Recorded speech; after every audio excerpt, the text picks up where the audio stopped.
Welcome to Lesson 9B, Energy Recovery Ventilation, ERV.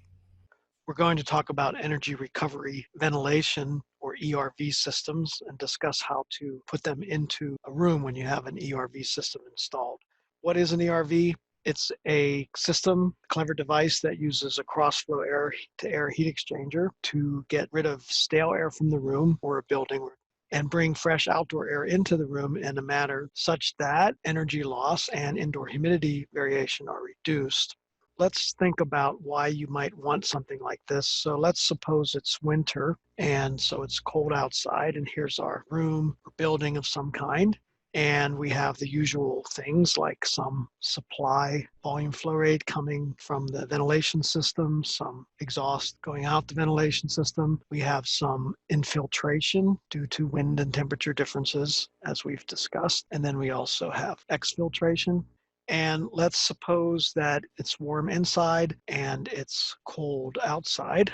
And we want to try to get some fresh air into this building. And so let's add an ERV.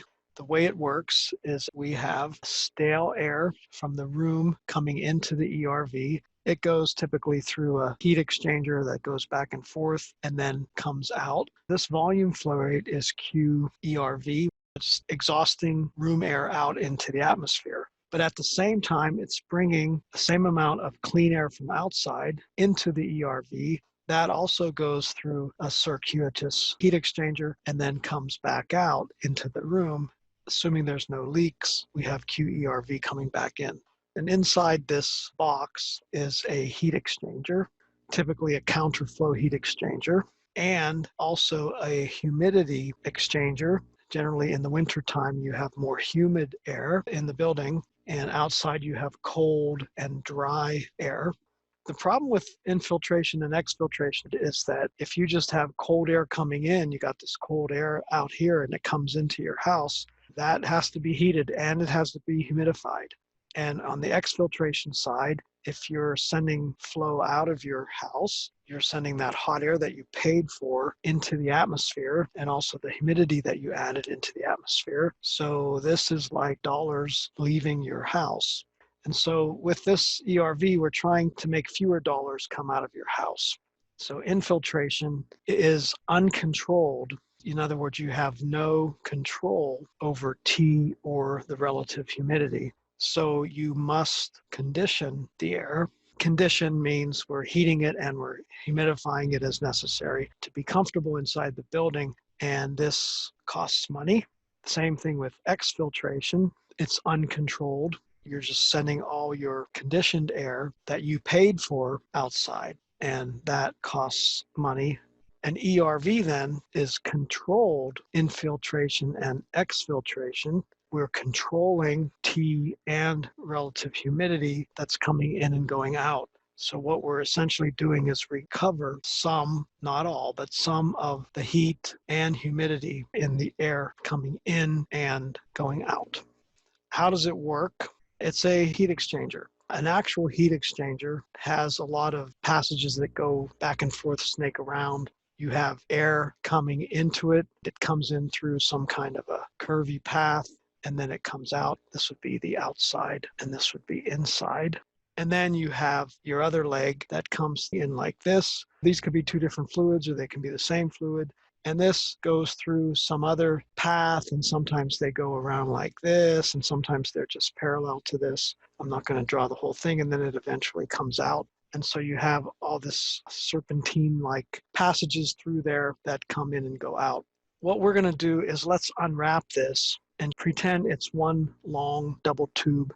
Here's the house wall, and my ERF is just a big heat exchanger. A double duct with a metal dividing plate between the air that's going in and the air that's going out. And let's pretend that all this serpentine is unwrapped into one big long duct of some length, x equal L, and x equals 0 here. And we'll suppose that we have the duct pointing up like this with some kind of a blower. The blower is a necessary part. Blowing air out like this. You're also sucking air in on the lower half with another blower. We're going to always assume that these two blowers are identical. They have the same pressure loss and the same flow rate, QERV and QERV coming out. Think of a rectangular duct with a dividing plate in between. This is the warm air coming in from inside the house. And as it travels through the duct, it's exposed to this plate, which is going to be cold because meanwhile, we're bringing in cold air from the outside. And we're going to expel this air into the outside. And then this cold air goes along. It's going in the opposite direction. And since the bottom duct is warmer than the top duct, there will be heat transfer. As far as contaminants go, these two ducts are completely separate, so there's no cross flow of any contaminants. However, they do have mechanisms in there to capture also some of the humidity, condense it from the lower one and add it to the upper one so that you also can control humidity. But right now, let's just think about heat transfer. There's heat going from the bottom duct to the top duct. The only cost, once you purchase the unit, is the electricity to run the blowers. You're not heating anything. The heat is, quote, free from the air that's coming out. So you got this warm air coming into the lower duct, traveling along. While it's traveling along, it's giving up its heat to the upper duct, which brings in the cold air from outside, gaining heat as it goes along. And so when it exhausts, it's also now warm instead of cold. And the air that comes outside to the atmosphere is now cold instead of hot. Directly under it, I'm going to draw temperature as a function of X. The end of the duct is here, so that's X equal L. It starts at 0. And we have two important temperatures, T outside or T out, and T inside or T in. This is winter. Exactly the opposite thing happens in the summer, but this thing works just as well with air conditioning. The air that's coming in from the house starts at T inside, and it will drop as it goes through the heat exchanger, something like this. If this duct were long enough, if the heat exchanger were really long, it would eventually actually reach the outside cold temperature, but it would cost too much with the fan to typically do that, so we don't go all the way. Meanwhile, I'll use blue for the air that's coming in from the outside. It starts here, gets heat added to it, so it warms up, and it does something like this. This guy is moving this way, and this air is moving that way. Warm inside air is cooled before going outside, and cold outside air is warmed before going inside. It seems like we're getting something for nothing. Not for nothing, Captain Kirchhoff. We pay for the blower energy, but we're not wasting much heat. Right, that's because it's a counterflow heat exchanger. Thank you, sir. Ideally, if L is long enough, then you would recover all the heat. By the way, we also assume that this thing is well insulated. Otherwise, it wouldn't do much good.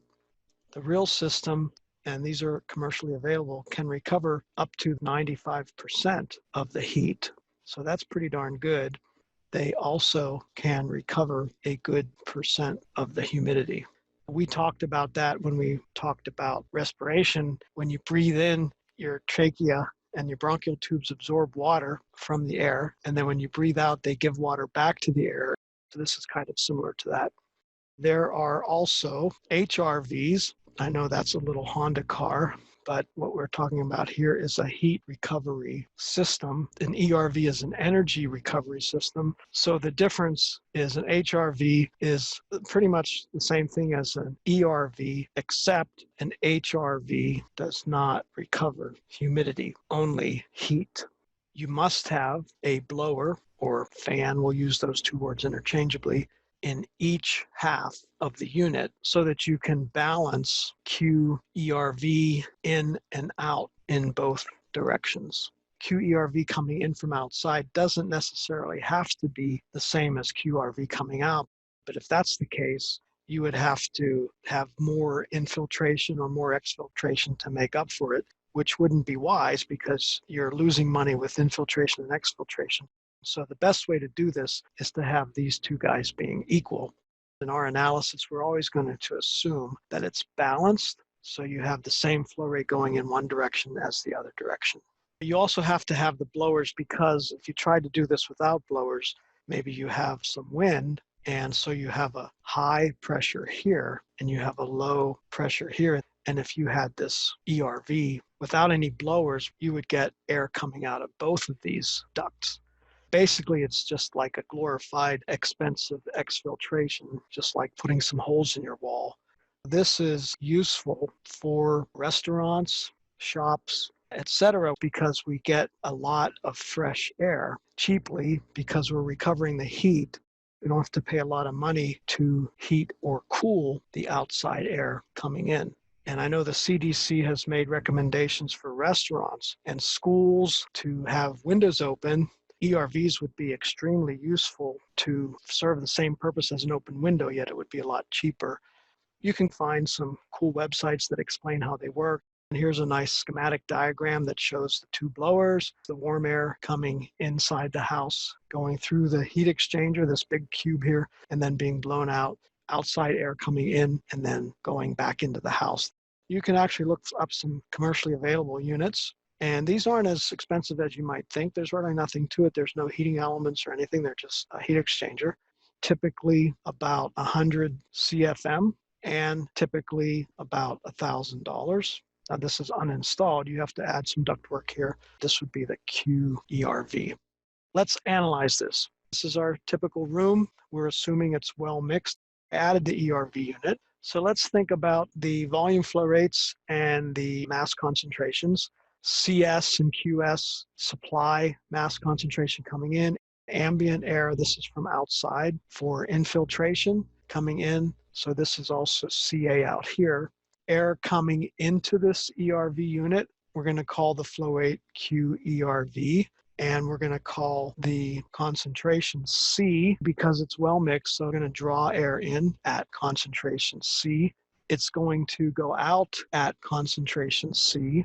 It's going to come in at concentration CA and go out at concentration CA. And if it's balanced, all these flow rates on all four of these is QERV. Important part is we're bringing air into the room at CA. We're discharging air out to the atmosphere at C.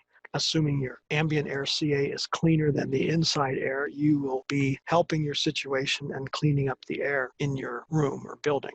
The question is how to analyze. And at first this looks difficult, but the answer is, number one, for the energy or heat recovery, you must solve the heat exchanger equations.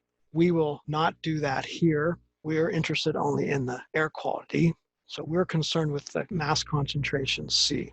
We have air going out at concentration C. We have exfiltration air going out at concentration C. We have air coming into the room at CA. That's similar to Q infiltration coming in at CA. So if you think about it, this is really identical to infiltration and exfiltration. So to analyze, we're just going to say the ERV is mathematically identical to infiltration and exfiltration. It's just like having more infiltration and more exfiltration. It's just in a controlled manner where we're also dealing with the heat and the humidity. But from the air quality point of view, C, that doesn't matter. So we can do a mass balance the same way we did before. First, of the bulk air, we have coming in QS, QINF, and QERV coming in here.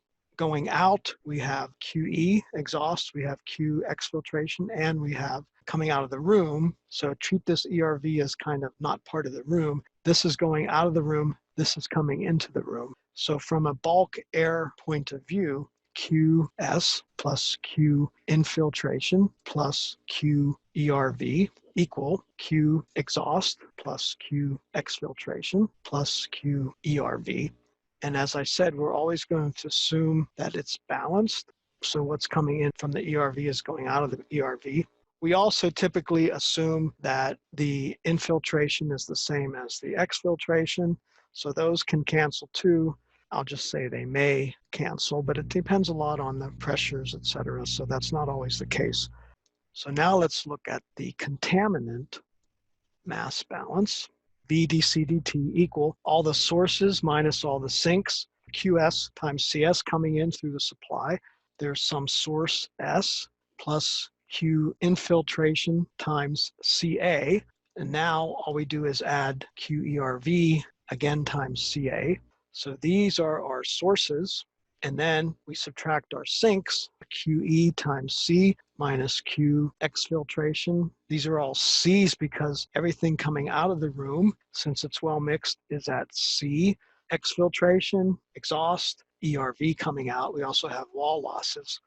So all our sinks are as follows: QEC, QEXFC, and then minus now this new term QERVC minus KWASC. These are all our sinks. We put this in standard form. We group all the terms without the C, all the terms with the C, and we divide by volume. We've done this many, many times now. So we can write this as dCdt is B minus AC. So immediately we have an expression for B and we have an expression for A. We calculate A and B. If they're constants, we can get the solution analytically. If they're not constants, we use some kind of numerical technique like Runge-Kutta. The rest is same as previously. For example, if A and B are constants, CSS equal B over A, which is the steady state value, etc. We're going to do the same exact example as last time, but add the ERV. So I'm using the same numbers, everything identical from last time. The only thing different from the previous example is we have the ERV added, 100 CFM, and it's balanced. So what's coming in is the same as what's going out. And INF equal 1.057, 1 over hours. Q INF equal Q exfiltration, and that's equal to N INF times the volume of the room. That turns out to be 56.568 meter cube per hour. We know that QS is also equal to Q exhaust, and that's equal to N, the forced number of room air changes per hour, times V, 64.022 meter cube per hour. QERV is 100 feet cubed per minute, 0.3048 meter per foot, and we're going to cube that 60 minutes in an hour. So this is equal to 169.90 meter cube per hour.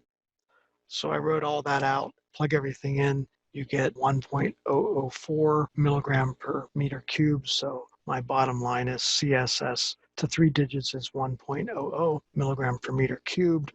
Compare to the previous problem, which had all identical numbers with no ERV. We had CSS was 1.74 milligram per meter cubed.